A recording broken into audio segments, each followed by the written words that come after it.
Good morning, or depending on when you're watching this, good afternoon, good evening, or good night.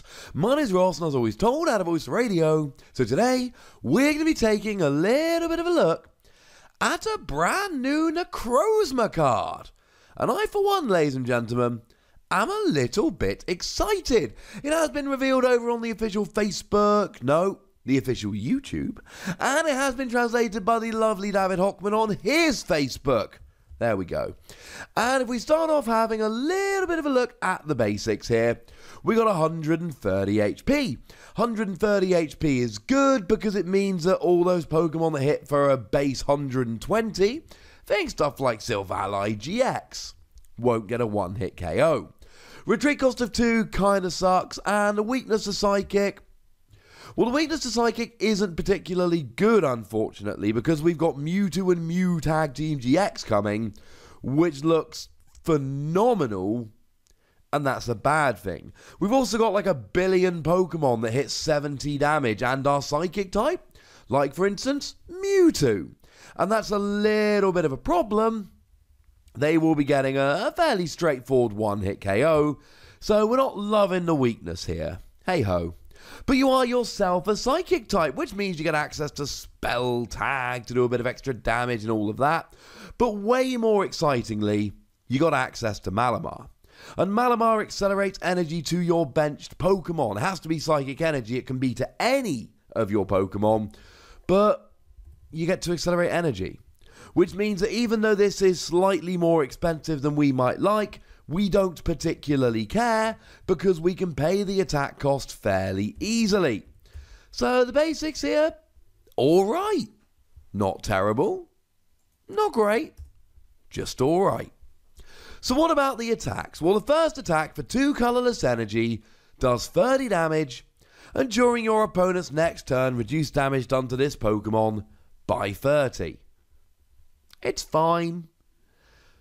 Although we're losing double colourless energy. With double colourless energy, this would be quite a nice kind of starter for 10 attack. Not the kind of attack you want to be sitting there using turn after turn after turn for the entire game, but the kind of attack you'll use a little bit here and there. You'll get a bit of use, a bit of mileage. Now, we are losing double colourless energy, and that makes me sad. We're still going to have Malamar, and you can still use Malamar to accelerate energy, but you can only accelerate energy to bench Pokemon, so you've got to have it on the bench, accelerate the energy, and move it active. And then, of course, you've got to wait a turn to actually evolve your Malamar up here. And it all just gets a little bit awkward. The ideal situation here is it's a basic Pokemon. If you're going second, you just attach an energy, and you're off. And could it be used for double colourless energy? Yay! But it can't be used for double colourless energy. That's a little bit of an issue.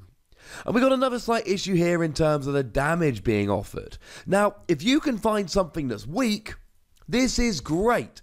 And Inkay springs to mind here. I mean, heck, we've been talking about a bunch of Malamar. Might as well give a shout out to Inkay. Inkay's got 60 HP and a weakness to Psychic. You're good. Outside of that, you're just probably not getting many KOs here. But I think of this just like I think of the Jumpluff from back in the day, the one from Heart Gold, Soul Silver.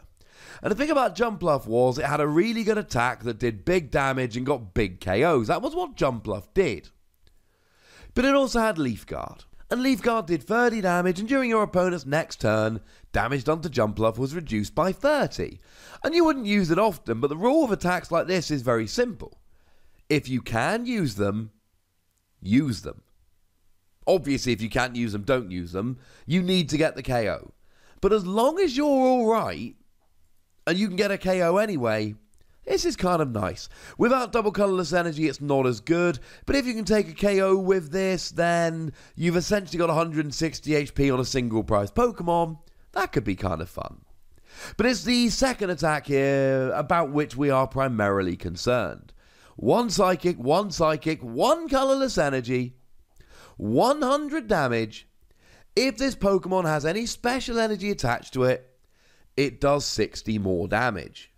Now, ladies and gentlemen, now we are absolutely rolling. Because now we're just sitting here rocking 160 damage. And 160 damage on a non-GX is great.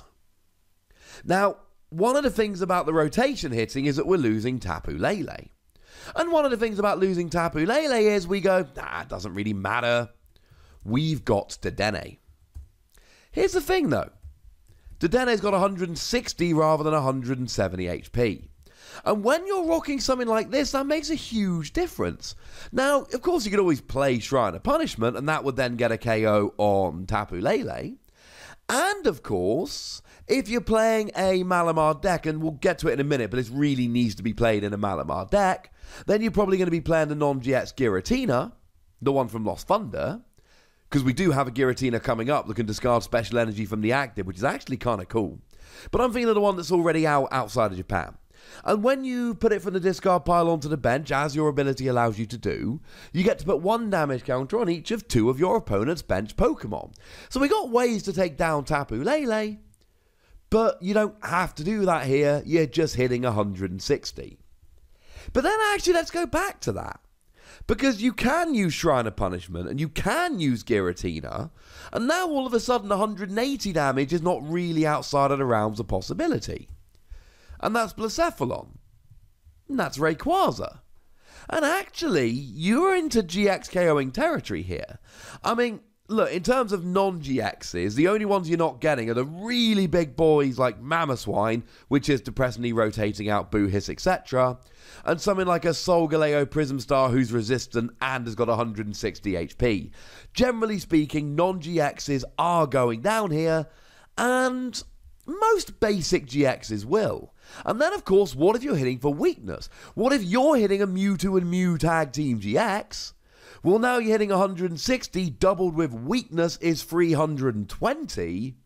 Yes, ladies and gentlemen, all of the yes. Now, in terms of the energy here, it's fairly straightforward. You've basically got to use Malamar. And there's all kinds of other fancy ways you can do it, but you need to use Malamar. That's what we're relying on here. What about this special energy, though? Because remember, no special energy, you're only hitting 100 damage. Now, I should at this stage mention Porygon Z, because Porygon Z is actually amazing. Porygon Z lets you attach as many special energy from your hand to your Pokemon during your turn as you like.